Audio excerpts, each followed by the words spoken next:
오늘 함께 은혜 나눌 하나님의 말씀은 에베소서 5장 18절부터 15절부터 18절의 말씀이 되겠습니다. 에베소서 5장 15절부터 18절의 말씀 다 찾으신 줄 알고 한 목소리를 함께 공독하여 올리도록 하겠습니다. 그런즉 너희가 어떻게 행할지를 자세히 주의하여 지혜 없는 자같이 하지 말고 오직 지혜 있는 자같이 하여 세월을 아끼라. 때가 약하니라.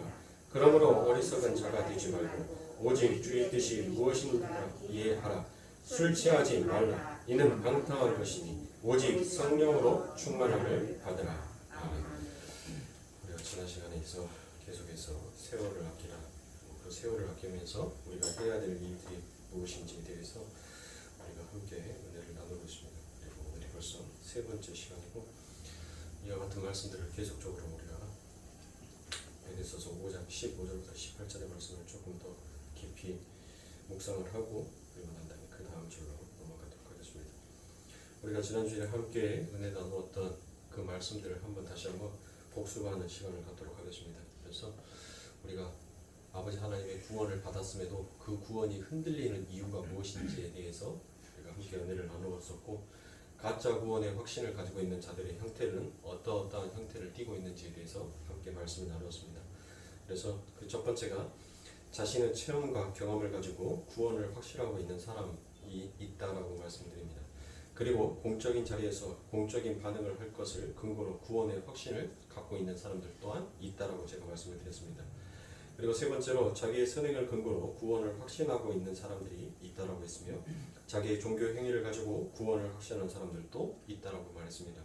자기의 삶의 변화를 가지고 구원의 확신을 가지고 있는 사람들도 있다라고 얘기합니다. 이처럼 가짜 확신 속에서 정작 그리스도인들이 해야 할 일을 외면한 채 살아가는 많은 자칭 그리스도인들이 있다라는 것을 공부를 했습니다. 오늘은 그렇게 가짜 확신을 가지고 있는 그 사람들에게 나타나는 특징이 무엇인지에 대해서 함께 은혜를 나누도록 하겠습니다. 자, 첫 번째로 그들은 당신들을 혹시 가짜 확신을 갖고 있는 건지도 몰라. 그러니까 가짜 확신에 대해서 경고를 들을 때 그들은 오히려 화를 내든지 아주 그 말에 대해서 무관심하다라는 것입니다. 영적으로 건강한 크리스찬들은 바로 가짜 확신에 대한 경고의 메시지 같은 것을 들으면 그들에게 삶 가운데서 바로 나타나는 증상은 겸손의 반응이 나옵니다. 그래서 프린스턴의 신학자인 하지는 진짜 확신과 가짜 확신 사이의 분명한 차이들 가운데 첫째는 진짜 확신에는 겸손이 수반된다라고 이렇게 얘기를 합니다. 왜냐하면 깨어있는 사람들은 그들에게 구원이 너무나 소중한 것이기 때문에 어떤 경고도 무시하지 않습니다. 왜냐하면 마귀가 우는 사자처럼 두루다니며 삼킬 자를 찾고 있다는 것을 알고 있기 때문인 것입니다. 고린도후서 13장 5절에 보면 너희가 믿음에 있는가 너희 자신을 시험하고 너희 자신을 확증하라. 예수 그리스도께서 너희 안에 계신 줄을 너희가 스스로 알지 못하느냐. 그렇지 않으면 너희가 버리운 자니라 라고 말합니다. 여기에서 너희는 너희의 구원을 시험하고 확증하라 라고 되어 있는 이 부분이 바로 도키마죠. 제가 예전에 한번 여러분들 이 말씀에 대해서 설명을 드렸는데 생각나시죠? 도키마죠. 네. 그리고 도키마죠 또는 페이라조라고 합니다. 그래서 이 도키마조 페이라조라는 것은 자세히 조사해서 확실하게 확인하라라는 그와 같은 뜻이 있습니다. 그러니까 우리는 우리의 구원의 문제에 있어서 늘 긴장을 늦추지 않아야 된다는 것입니다. 그래서 스코틀랜드 신학자인 존 머리에는 진정한 확신을 얻는데 가장 방해가 되는 태도는 바로 구원을 너무도 쉽고 값싸게 그리고 너무나도 당연시 여기는 데 있다라고 얘기를 합니다. 그래서 진짜 구원을 받은 사람들은 구원이 너무나 가치 있는 것이기 때문에 혹시 내 구원이 잘못된 것은 아닌가 하고 항상 시험하고 확증하고 싶어 합니다. 그런데 가짜들은 자기 구원을 시험해 보라라고 그리고 당신이 구원을 받은 것을 대해서 한번 자세히 조사해 보아라라는 공고를 하면 그들은 오히려 화를 내더라는 것입니다. 즉 그들은 자기의 구원에 대한 확신이 모래 위에 지어졌을지도 모른다는 무시무시한 가능성에 직면하고 싶지 않기에 더욱더 그의 마음을 외면하고 그 외면된 마음이 거센 저항으로 드러나게 되더라라고 얘기를 합니다. 그래서 존 메가더 목사님은 거기에 대해서 이렇게 말씀하십니다. 현대 기독교에서 확신은 너무도 자주 무시되거나 혹은 주장할 자격도 없는 사람이 마음대로 자기들의 구원의 확신을 엉터리로 주장하고 있다라고 얘기를 합니다. 자, 두 번째로는 그들은 지나치게 율법적이 된다라고 얘기를 합니다. 즉, 이 말은 그들은 교회 출석 또는 기도, 금식 같은 행위를 율법적으로 잘하고 있다는 것을 근거하여 구원의 확신을 갖고 있다라고 얘기를 합니다. 자, 이 말을 여러분들이 자칫 오해를 하시면 안 돼요. 네. 교회에 출석하는 거, 기도하는 거, 금식하는 거, 율법의 행위를 하시는 거, 그것은 우리들의 삶 가운데 있어서 당연히 우리의 삶의 일상이 되어야 돼요. 그러니까 여러분들이 숨 쉬는 것을, 여러분들이 먹는 것을 자랑할 수 있습니까? 내가 오늘 코로 숨을 몇 번 쉬었다라고 여러분들 그 코로 숨 쉬는 것을 여러분 숫자로 세요?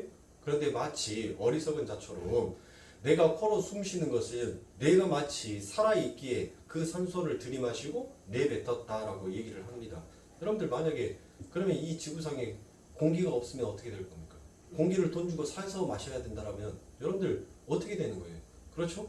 그러니까 마치 내가 지금 교회에 출석하는 것은, 내가 마치 금식을 하는 것은, 내가 마치 기도를 하는 것은 내가 그렇게 하기 때문에 하나님의 나라가 확장이 되고 있다라고 자칫 그 구원의 관점을 하나님께 돌리는 것이 아니라 자기 자신에게 돌리더라는 것입니다. 그래서 여러분들이 이와 같은 말씀은 어디에서 여러분들이 생각을 하면 되냐면 누가복음 18장에 보면 바리새인들은 어떻게 기도를 합니까? 바리새인은 서서 기도를 하죠. 그리고 그가 몇 번 금식을 했고 하나님 앞에 몇 번의 11조를 드렸으며 하나님 앞에 몇 번의 기도를 했다라는 것을 그는 전부 다 뭐를 해요? 숫자를 세고 있었잖아요. 그렇죠? 그러나 세리는 어땠었습니까? 세리는 고개를 숙이고 그저 자기는 하나님 앞에 날마다 기도했겠죠. 그도 하나님 앞에 10의 1조를 바쳤겠죠. 그렇죠? 그리고 그 또한 하나님 앞에 하나님의 말씀 가운데 같이 살았을 거 아닙니까? 그런데 그는 숫자를 세는 것이 아니라 하나님, 나는 죄인이로소이다라는 그와 같은 고백을 하더라는 것입니다. 그러니까 너무 지나친 율법주의, 그러니까 그 율법주의라는 것은 여러분들 내가 마치 무엇인가를 행하고 있기에 하나님께서 나에게 구원을 허락하셨다라는 그와 같은 생각을 하고 있는 거예요. 구원의 관점이 누구에게 출발하고 있습니까? 자기 자신에게 출발하고 있는 것입니다. 구원은 오직 하나님에게 출발되는 거예요.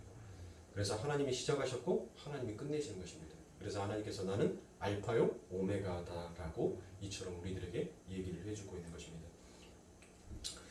세 번째, 자기들의 불순종을 합리화하며 교회 생활에 전혀 무관심합니다. 다시 말해 교회에 출석을 한다는 것을 빼면 불신자들과 전혀 다를 것이 없는 사람입니다. 그런 분류를 성경은 이렇게 얘기를 합니다. 히브리서 12장 14절에 보면 모든 사람으로 더불어 화평함과 거룩함을 쫓으라. 이것이 없이는 아무도 주를 보지 못하리라 라고 얘기합니다. 그러니까 그들은 그냥 교회에 나와주기는 하는데 전혀 삶에 변화가 없습니다. 왜냐하면 그러한 것들이 바로 우리가 신앙생활을 통해서 이룩해야 할 거룩이며 하나님의 영광을 위한 삶이며 우리가 지향해야 할 것이라는 것을 그들은 전혀 모르고 있기 때문인 것입니다. 그래서 언제나 행위만 나오는 거예요. 율법의 행위들만. 그러니까 교회에 출석한다고 해서 여러분들 누구든지 주여 주여 부른 자마다 다 천국에 들어갈 수 없다라고 말하잖아요. 그러니까 주여 주여 부른 자들마다 다 하나님께서는 이렇게 이율배반적인 말씀들을 항상 성경에 함께 기록하여 놓으시고 계세요. 하나님께서는 분명히 구원의 출발점을 하나님께서 가지고 계셨고 그 구원의 완성도 하나님께서 가지고 계십니다. 그런데 하나님께서는 우리들을 그 안에 동역자로 동참하는 자로 우리를 함께 협력하여 부르셨어요.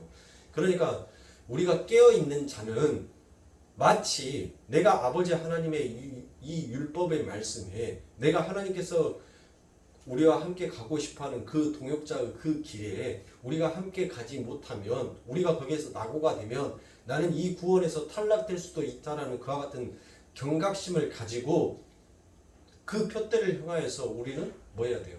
달름박질 해야 되는 것입니다. 거기에서 우리가 자칫 꺾어지게 되면 우리는 쭉정이에 불과할 수도 있어요, 여러분들. 그 여러분들이 이 말씀이 이게 여러분들 그냥 우리가 농으로 여길 말씀이 아니에요. 정말 무시무시한 말씀입니다. 내가 교회에 출석했다라고, 내가 교회 문턱에 달 정도로 내가 교회에 왔다 갔다 했다고 내가 하나님 백성이다라는 그와 같은 잘못된 확신을 버리라는 것입니다. 그러면은 여러분들 얼마나 무서워요? 안 무서우세요?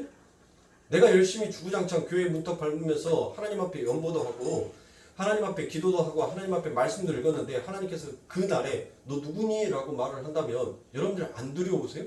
안 무서우세요? 이건 엄청나게 무서운 말입니다.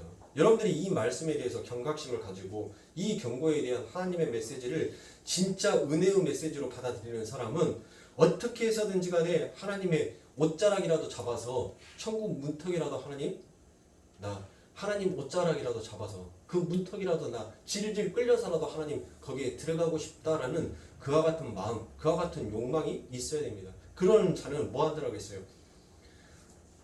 천국이 너희의 것이더라고 했어요. 침노하는 자. 그처럼 너희의 구원에 대한 확신을 두렵고 떨림으로 여기면서 그 천국을 침노했을 때 그 천국이 드디어 너희 것이 된다라고 얘기했습니다. 그냥 나는 세례 받았으니까, 나는 교회에 다녔으니까, 나는 그냥 무조건적인 나는 천국에 입성하게 될 거야. 여러분들 그런 잘못된 아니라는 생각으로 여러분들 그렇게 안주하고 계시다가는 여러분들 마지막 그날에 지옥 백성이 될 수 있다라는 그와 같은 경고의 메시지를 여러분들이 진짜로 눈이 번쩍 뜨이고 내 등짝에 소름이 나며 내 등에서 식은땀이 줄줄 흐르게 된다면 여러분들은 이 시간 이후부터는 하나님만 절대 의존자로 매달릴 수밖에 없어요. 하나님, 당신의 손길, 당신의 옷자락 아니면 나는 지옥의 땔감밖에 되지 않는 존재입니다. 나는 죽은 흙으로밖에 다시 내려갈 수밖에 없는 자입니다. 하나님, 그러니까 그 손 내게서 거두지 마시옵소서 하고 여러분들은 하나님의 그 간절함을 바라게 된다는 것이에요.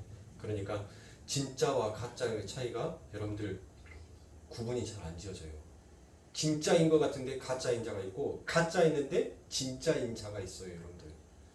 자, 그리고 네 번째로 성경에 대해 전혀 관심이 없거나 혹은 매우 잘 안다고 자랑을 합니다. 이처럼 양갈래로 갈라지게 됩니다.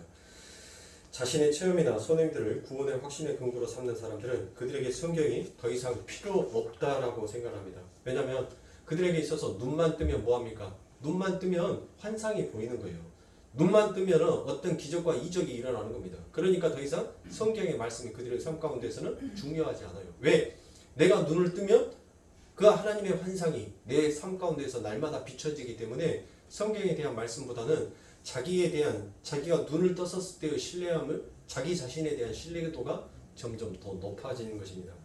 그리고 여러분들은 성경에 기록되어 있는 병 고치는 기적이나 귀신을 쫓아내는 기적을 단순히 여러분들은 기적이다라고만 생각하시면 안 됩니다. 예수님께서 이 땅에 오셔서 병자들을 고치신 것은 그분이 메시아다라는 것을 입증시키기 위하여서 우리 예수님께서 이 땅에 내려오셔서 그 병자들을 고치신 것입니다. 자, 이사야 35장 1절부터 6절에 보면 광야와 메마른 땅이 기뻐하며 사막이 백합화같이 피어 즐거워하며 무성하게 피는 기쁜 노래로 즐거워하며 레바논의 영광과 갈멜과 샤론의 아름다움을 얻을 것이다. 그것들이 여호와의 영광 곧 우리 하나님의 아름다움을 보리로다. 너희는 약한 손을 강하게 하여 주며 떨리는 무릎을 굳게 하여 주며 겁내는 자에게 이르기를 너는 굳세게 하라 두려워 말라. 보라 너희 하나님이 오사 보수하시며 보복하여 주실 것이라. 그가 오사 너희를 구하시리라 하라. 그때에 소경이 눈이 밝을 것이며 기머거리의 귀가 열릴 것이며 그때에 젖는 자는 사슴같이 뛸 것이며 벙어리의 혀는 노래하리니 이는 광야에서 물이 솟겠고 사막에서 시내가 흐를 것임이라 라고 말합니다. 자, 여러분들 이 내용은 어떤 내용입니까? 이사야는 지금 누구를 지금 얘기를 하고 있어요? 장차 오실 메시아에 대해서 얘기를 하고 있습니다. 진짜 메시아가 오게 되면 이와 같은 일들이 일어나게 될 것이다 라고 얘기를 했어요. 그렇죠? 그런데 예수 그리스도가 오시기 전에 그 중간 사이에 얼마나 가짜 선지자들이 많이 있었습니까? 그 그 가짜 선지자들이 이처럼 똑같이 기적을 일으켰어요. 여러분들 교회만 단순히 귀신을 쫓아내고 병을 고친다라고 생각하시면 안 돼요. 절에서도 여러분들 스님도 귀신 잘 쫓아냅니다. 병 고침 있어요. 그런 기적들은 여러분들 모든 종교에는 다 있어요. 그러나 왜 기독교에서만 이 귀신 쫓아내는 것, 죽은 자의 병든 자를 고쳐내는 것, 죽은 자를 살려내는 것, 왜 우리 예수님과 우리가 믿고 있는 이 기독교의 신앙과 왜 다른 타 종교와 다른 점이 무엇이겠어요? 우리 기독교는 하나님 중심이고 세상의 종교는 나 중심이에요. 내가 선민이 되었고 내가 덕을 쌓고 내가 덕을 쌓았기 때문에 그 덕으로 인하여서 내가 이 땅에서 선을 행할 수 있는 자가 되었다라는 나의 중심 가운데서 출발하는 것이고, 이 기독교는 나가 아니에요. 하나님으로부터 시작되는 것이에요. 자, 모든 종교가 이와 같이 모든 기적들을 일으켰어요. 병도 고쳤단 말이에요. 귀신도 쫓아냈어요. 그런데 그 귀신이 뭘 합니까? 하나의 귀신을 쫓아내니까 몇 놈이 와요? 몇 놈이 진을 치더라? 7 귀신이 와서 진을 치지 않습니까? 네?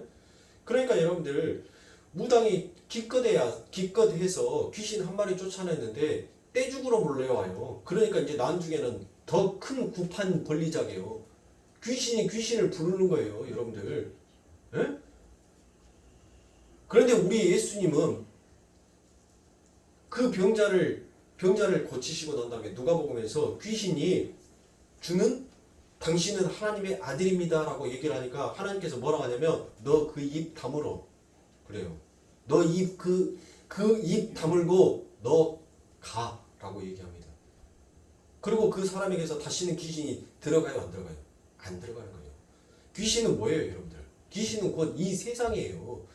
그 사망과 죽음 가운데서 아버지 하나님께서 유일하게 그 귀신을 쫓아냈다는 것은 이제는 너희는 이 세상 가운데서 뭐 한다는 거예요?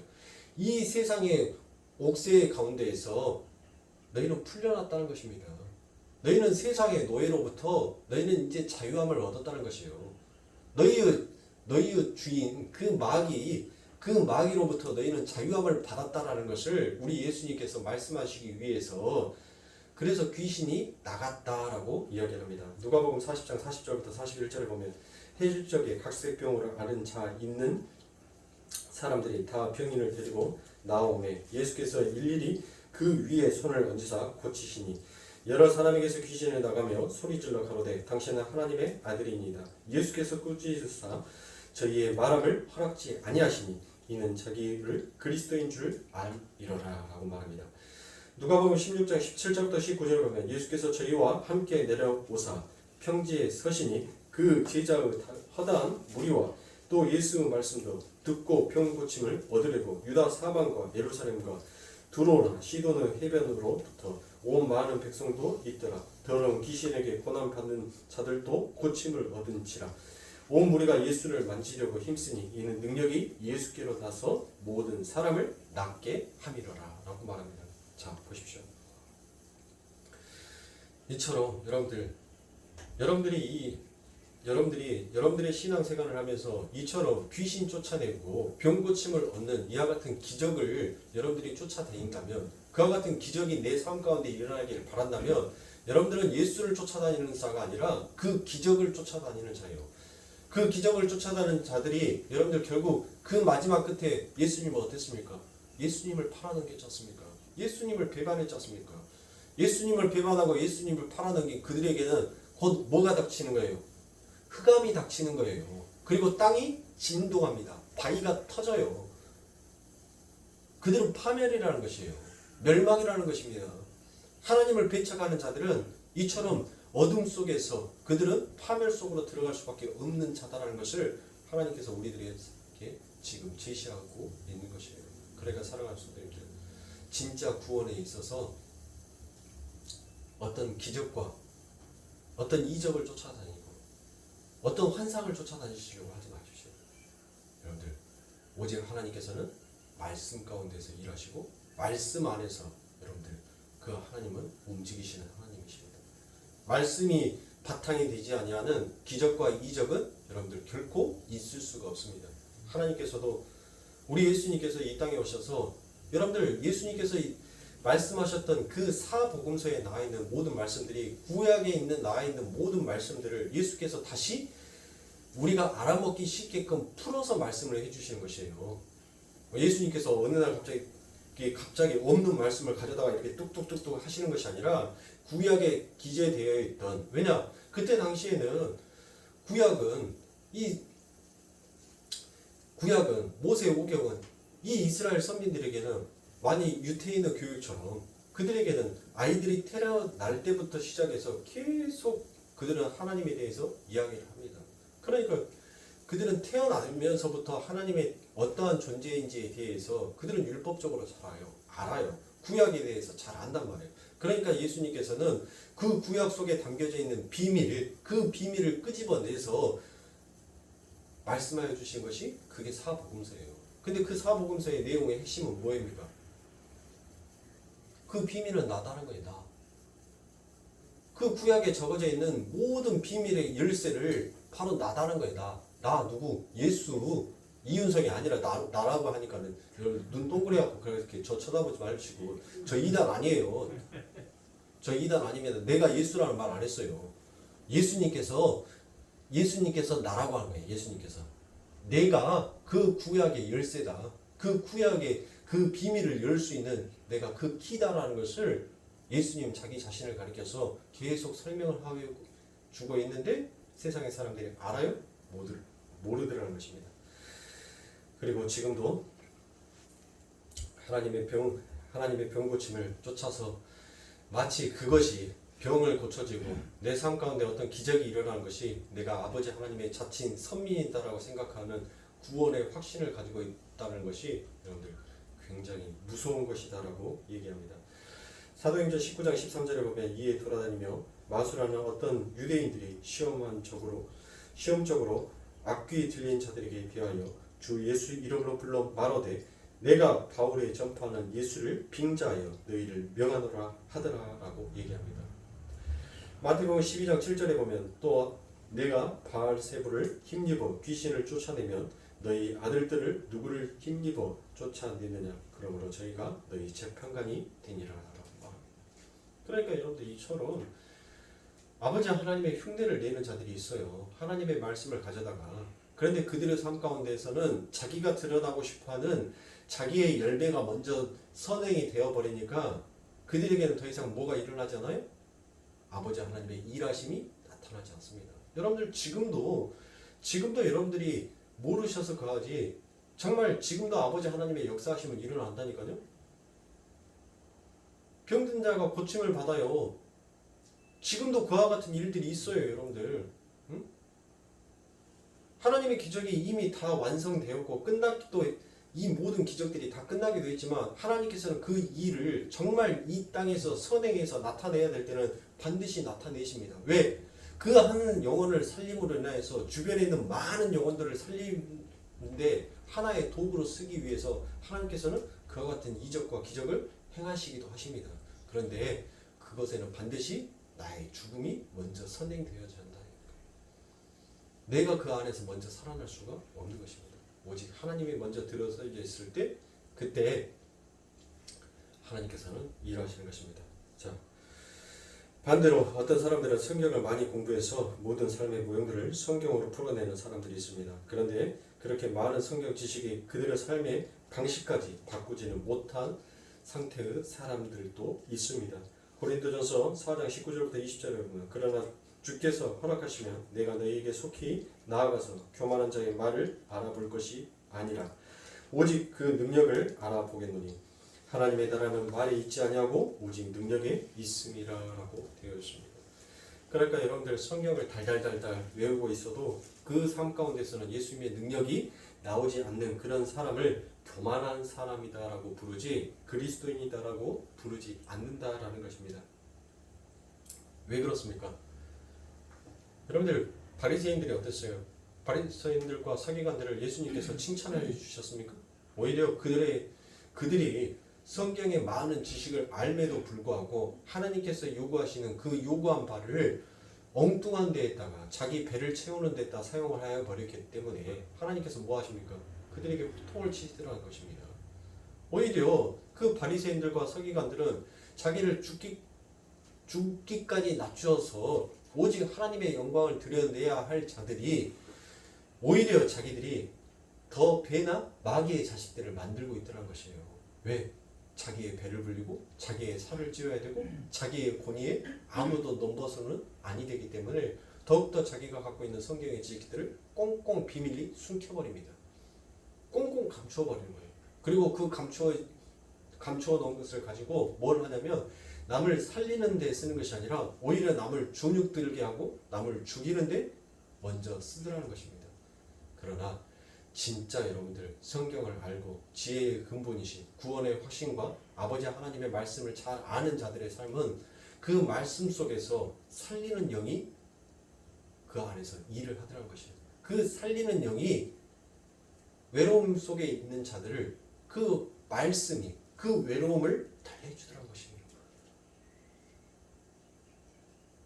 세상 가운데 고난과 힘듦 속에서 찢겨있는 자, 슬퍼하는 자들을 그 하나님께서 그 말씀 가운데 위로하여 주시더라는 것입니다.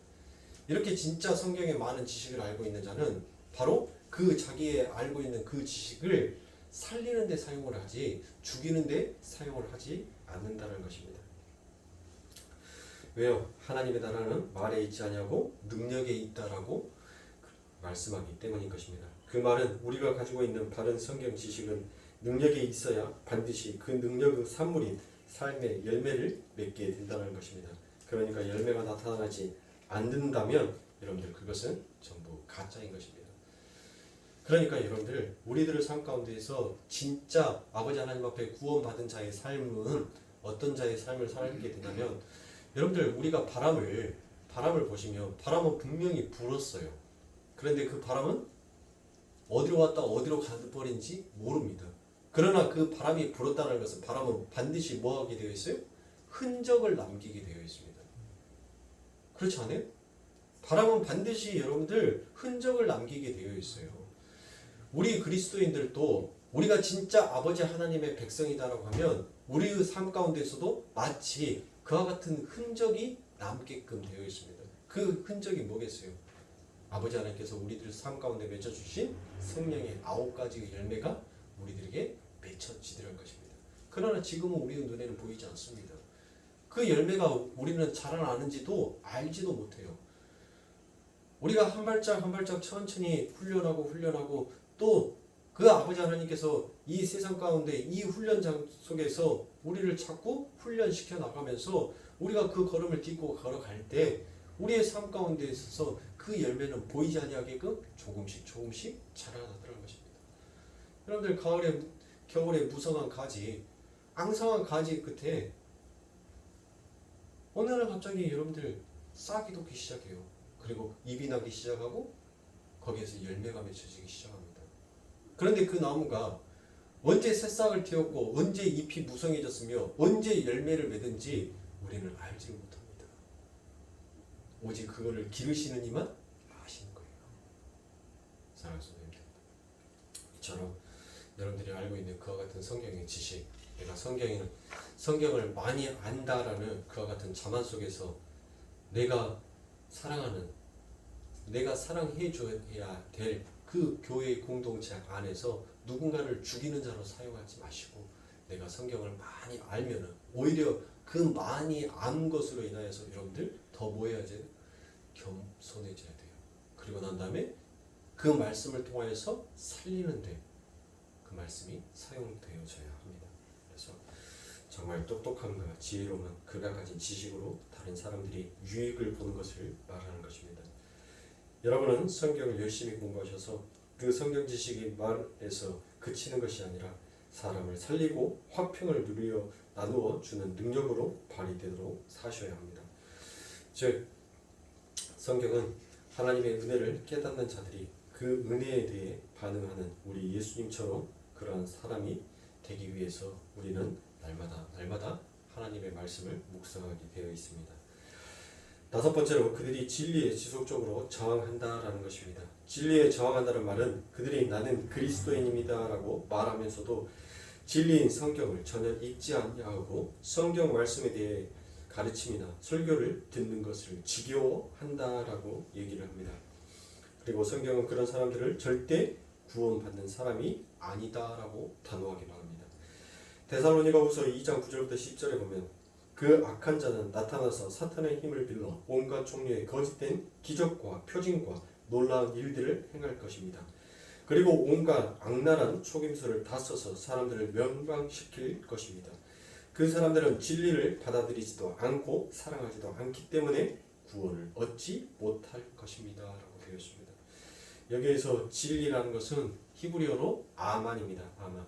헬라어로는 우리가 알고 있는 것처럼 알레테이아가 바로 진리입니다.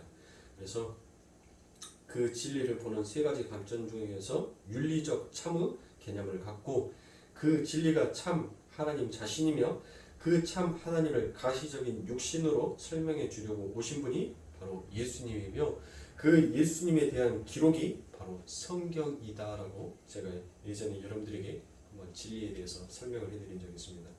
그래서 성경은 예수 그리스도를 말씀이라고도 부르고 진리라고도 부르고 있는 것입니다. 그래서 지금 데살로니가후서 2장의 말씀은 그 하나님의 말씀인 성경을 배우고 읽는 것을 사랑하지도 않고 받아들이지도 않는 자들을 가리켜 구원을 얻지 못한 자들이다라고 명확하게 기록을 하고 있습니다. 자, 이처럼 여러분들의 삶 가운데 있어서는 이와 같은 몇 가지의 특징들을 여러분들에게 들려드렸었을 때 여러분들은 과연 어떻습니까? 여기에 나는 과연 몇 가지나 포함이 되어 있다라고 여러분들은 생각하고 계십니까? 여러분들, 우리가 만약에 이 안에 포함이 되어 있다, 내 자신이 오히려 이 말씀을 들었었을 때 나에게 어떤 찔림이 온다라고 하면 여러분들의 발걸음을 돌리셔서 오직 절대 의존자이신 하나님만을 의지하면서 여러분들은 달려 나아가셔야 됩니다. 그게 우리의 삶에 지향해야 될 목표인 것입니다. 여러분들에게 제가 책 한 권을 소개를 시켜드렸죠. 그래서 존 번역의 철로의 역정이라는 그 책은 한번 꼭 기독교인이라면 한번 꼭 읽어보십시오라고 제가 말씀을 드렸습니다. 그리고 그 철로의 역정에 대해서 여러분들 책을 읽기가 조금 다소하신 분들은 인터넷 검색을 해보면 철로의 역정에 관련되어 있는 영화가 있습니다.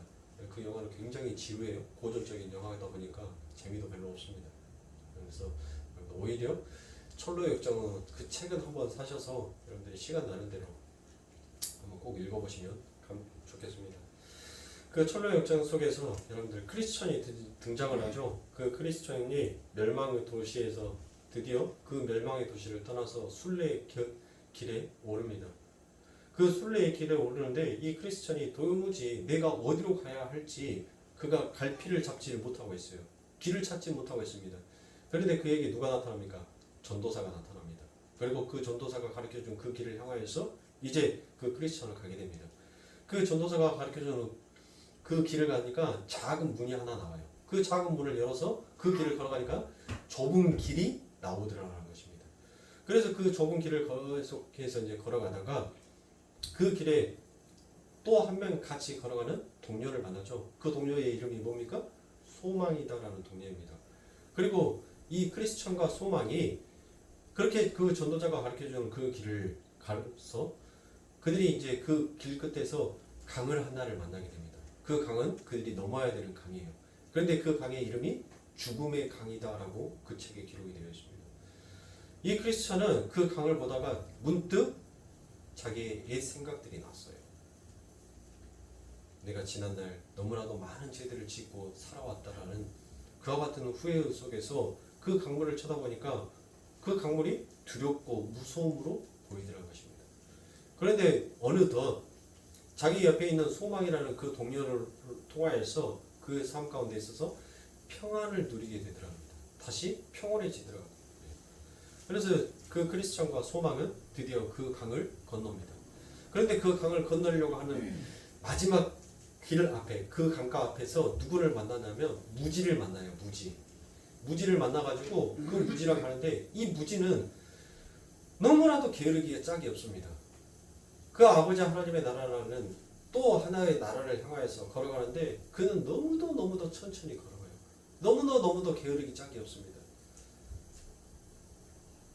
이 크리스천과 소망은 그 죽음의 강을 딱 건너고 나니까 정말 많은 사람들이 그들을 맞이해주고 그들에게 환희를 보여줬습니다.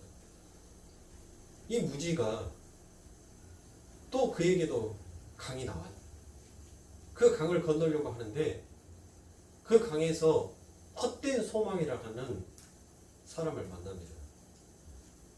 그런데 이 무지는 누구랑 같이 여행 가는 것을 별로 원하지 않아요. 항상 자기 혼자 다니기를 좋아합니다. 뭐든지 자기 혼자서 하는 것을 즐기했던 자였어요. 그리고 난 다음에 그 무지가 그 크리스천의 모습을 보고 난 다음에 야, 나도 저 죽음의 강을 넘게 되면 반드시 나도 저렇게 나를 환희해 줄 사람, 나를 위해서 찬송을 불러줄 사람들이 있을 거야 라고 생각을 하면서 그 강을 건너봅니다. 그런데 그 강을 건너보니까 어떻습니까? 아무도 그를 환영해 주거나 그를 반겨 맞이해 주는 자가 없더라는 것입니다. 이 철로의 열정에 대해서 여러분들 제가 말씀드린 것은 무엇이겠습니까? 우리는 우리들의 삶 가운데 있어서 우리가 어디로 가야 될지 우리는 방향을 모르고 살았던 자였었습니다. 그런데 예수가 우리에게 방향을 가르쳐 주셨어요. 그리고 그 삶 가운데 있어서 예수님께서는 소망이라는 성령을 우리 안에 붙여주시고 날마다 그 죽음의 강을 건널 수 있게끔 우리들에게 힘과 용기를 주셨습니다. 그러나 우리는 믿음이 부족하고 구원의 확신이 흔들림으로 인하여서 자꾸 내 앞에 놓여져 있는 그 강이 두렵고 무서움으로 나타나게 되어 있어요.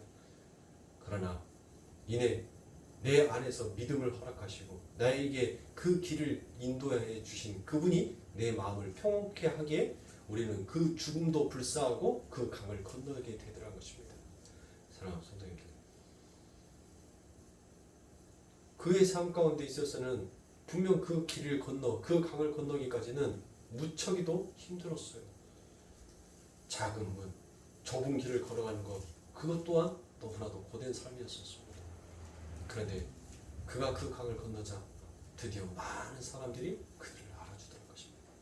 그리고 그들에게 진짜 참된 격려와 위로를 해주더라는 것입니다. 무지도 여러분들 자기를 자칭 크리스천이다라고 얘기를 했어요. 나도 그리스도인이다라고 얘기를 했습니다. 그러나 그는 언제나 자기의 위주로만 살아왔어요. 내 앞에 놓여있는 길도 천천히 느그저 자기의 배를 살찌우면서 그래, 내 앞에 내가 한 발짝 뛸 때마다 분명히 어떤 기적이 일어날 거야. 어떤 이적이 일어날 거야. 그래서 내가 순식간에 이 길의 끝을 난 맞이하게 될 거야 라는 그와 같은 헛된 욕망을 가지면서 그런 날마다 살아가요. 그런데 결국 그 무지와 헛된 소망은 그들이 도착한 것은 천국이 아닌 지옥이었다는 것입니다. 사랑하는 성도님들,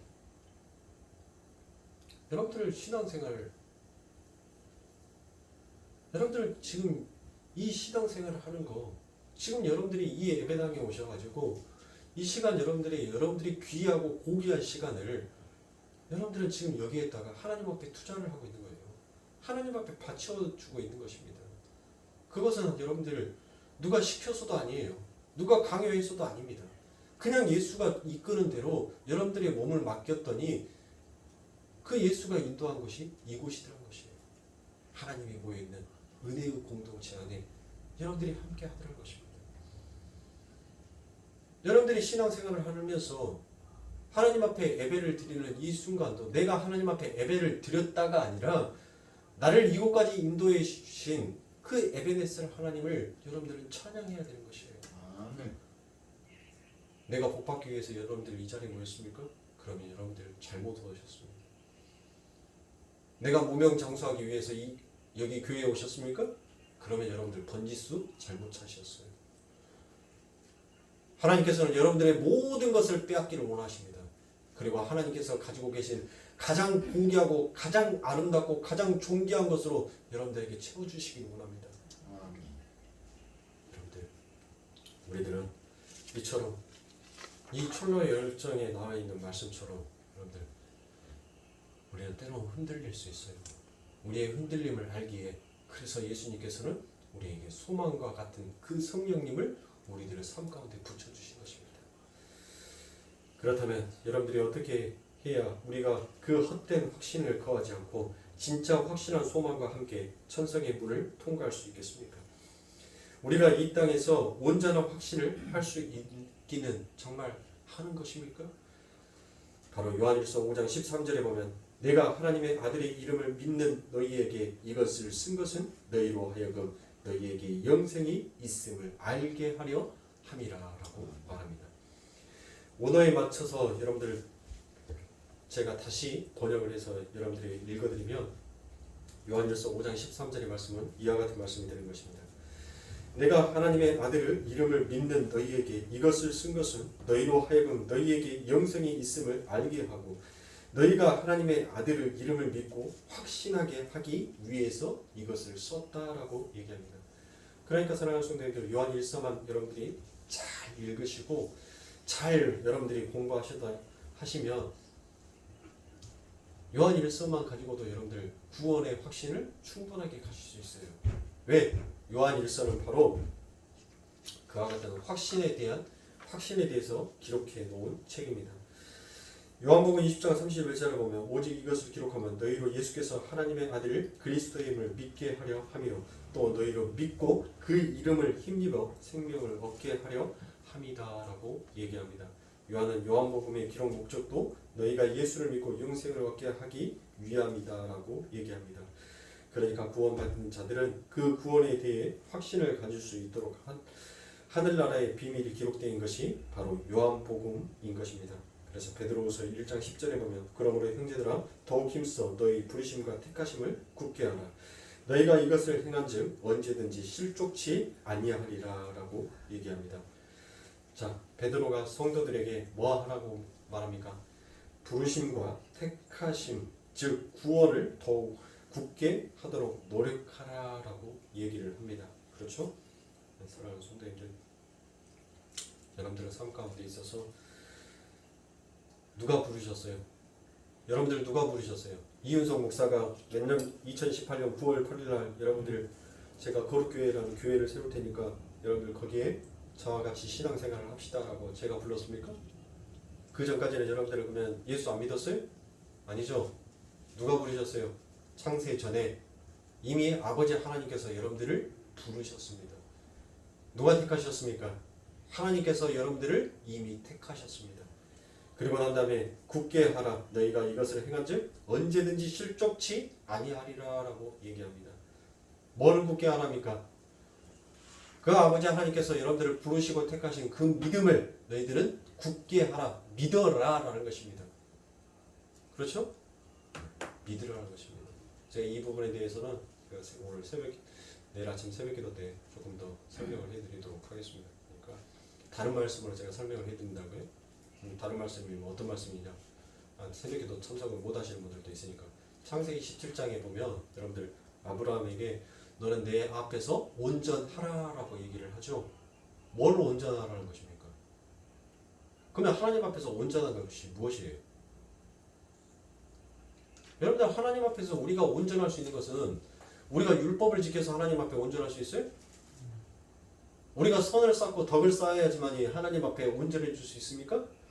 우리가 할 수 있는 것은 여러분들 우리가 행하는 것은 선이 전혀 나올 수가 없어요. 우리는 전부 다 죄만 이 육신의 몸을 입고 있는 한 우리는 하나님 앞에서 날마다 죄만 짓는 존재입니다. 그러면 하나님 앞에서 무엇이 온전해질 수 있는 거예요? 뭐가? 하나님께서 보내신 그 아들 예수 그리스도를 믿는 믿음이 우리를 하나님 앞에서 온전한 자로 만들어가는 것입니다. 여러분들이 아브라함의 삶을 보시라고요. 아브라함이 처음부터 하나님 믿었습니까? 하나님께서 그 아브라함에게 뭐라고 말했어요?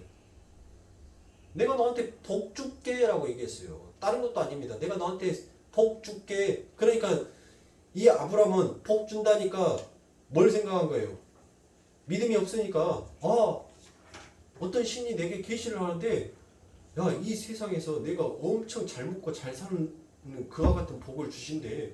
막 하늘의 별도 땅에 모래같이 막 내 자손이 늘어나는데 왜? 자손이 늘어나는 것은 뭐가 늘어난다는 거예요? 옷가네가 늘어난다는 거예요. 돈이 늘어난다는 것이에요.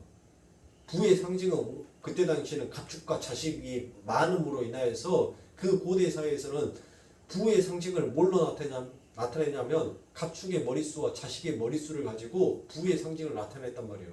하나님께서 그 아브라함에게 뭐라고 명령합니까?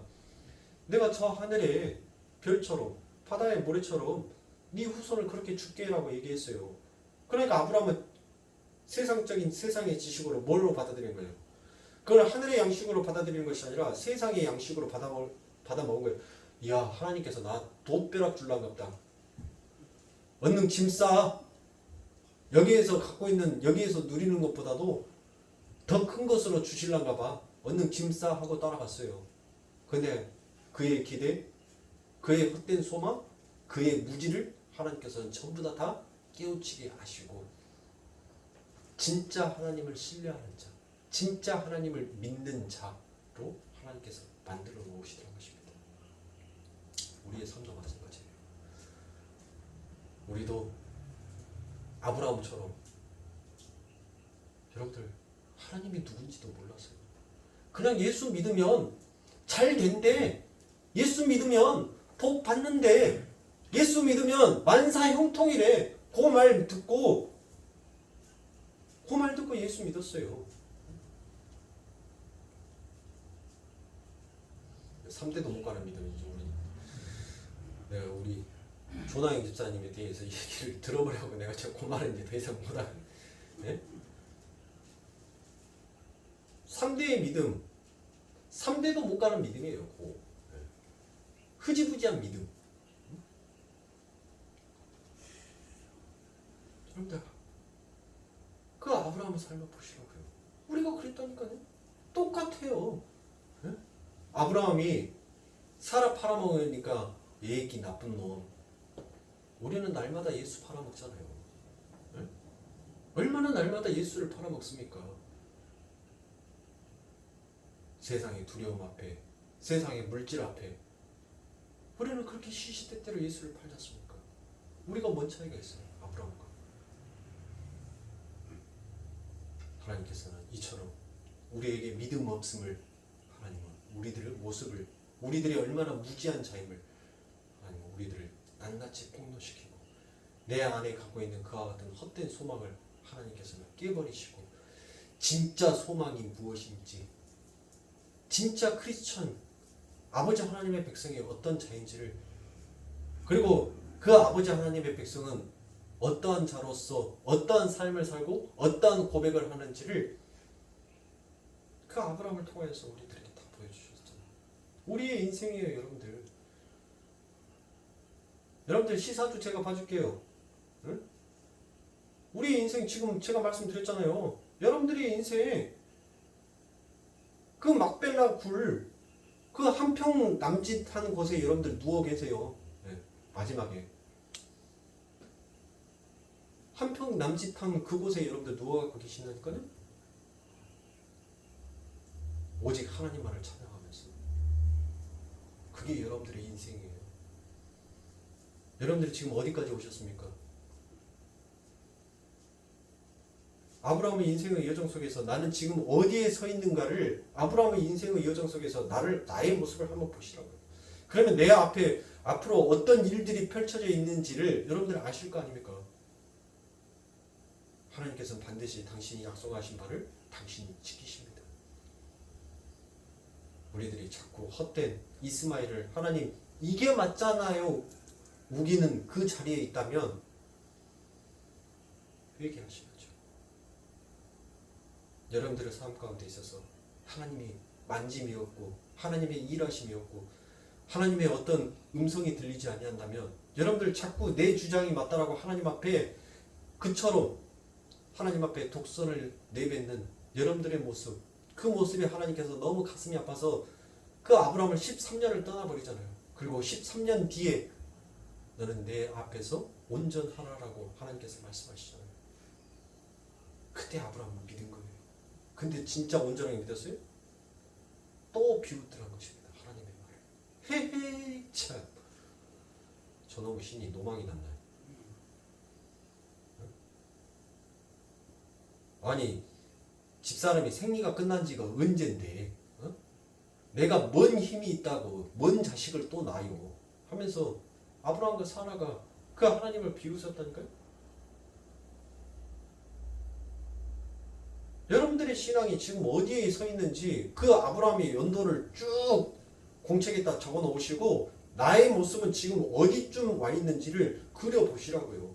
내가 지금 후퇴하고 있는지 앞으로 하나님의 말씀에 의해서 전진하고 있는지.